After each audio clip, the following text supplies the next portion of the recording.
Արևառած սկսվեց տարին, հետո հաջորդեց ձյունը իր անհարմարություններով, անձրև, քամուշ, գնացում, ջերմաստիճանի կտրուկ նվազում ապրիլյան այս օրերին։ Հանրապետությունում մի քանի օր է եղանակը կրկին անակնկալներ է մատուցել։ Բեռնատարների հոսքի աճը, մերկասառույցը եւ մի շարք այլ գործոններ ավտոճանապարհներին առաջացնում են շղթայական խցանումներ։ Սյունիքի մարզային փրկարարական վարչությունը տարին սկսել է արտակարգ ռեժիմով։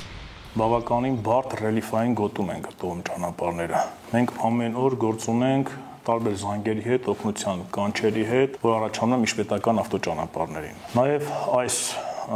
այս ուղղությամբ ահռելի աշխատանք է կատարվել եւ այս պահին նույնպես կատարվում է, քանի որ մենք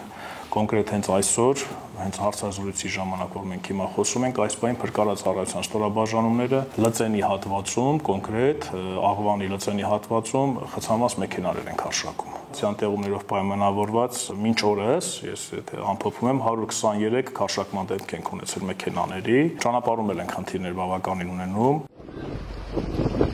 Մարզում տարեսկիզբն առանձնացավ նաև հրդեհավտանգ իրավիճակներով, բարեբախտաբար դեպքերի մեծ մասը չի ունեցել աղետալի հետևանքներ։ Աշխատել ենք գրեթե հունվար ամիս ուժեղացված ռեժիմով։ Օր ա եղել, մենք որ ստացել ենք մոտ 12-13 հրդեհի կանչեր։ Մեր փրկարարության ստորաբաժանումներն աշխատում են հերթափոխում, բայց օրեր են եղել,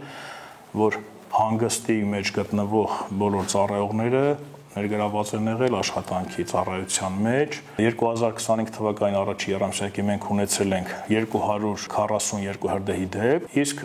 նույն ժամանակահատվածում մենք ունեցել ենք 24 թվականի ընդամենը 78 դեպք հրդեհի։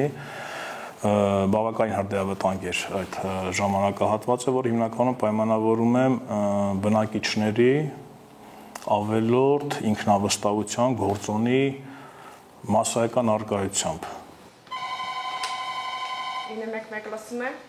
Աչքը քարտեզին, ականջը հեռախոսին ճգնաժամային կառավարման կենտրոնի ամենօրյա աշխատանքն է։ Միայն նախորդ տարի Սյունիքի մարզային վարչության ճգնաժամային կառավարման կենտրոնում 86000 զանգ է ստացվել, որի 42%-ը արտակարգ է եղել։ Գերակը շռել են նաև կենցաղային հարցերը, օդի հայտնաբերում, շան հարձակում, քարաթափում։ Ամենից շատ արտակարգ դեպքերը գրանցվել են Կապանում։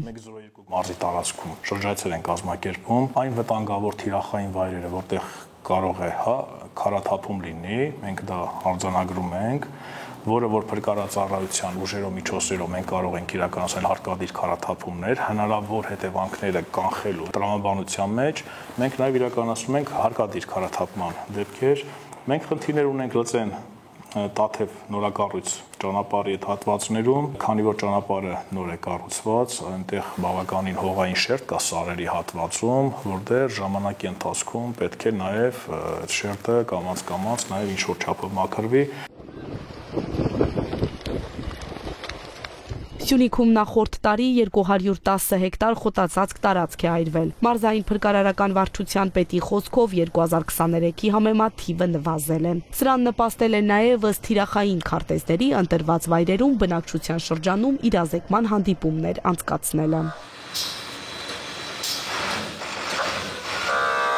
Մարզում օպերատիվ աշխատանք կազմակերպելու համար համապատասխան տեխնիկան բավարար է։ Իհարկե դժվարություններով, բայց փրկարարի առաքելությունն է ոչ միայն արագ արձագանքել, այլև խնդրին լուծում տալ։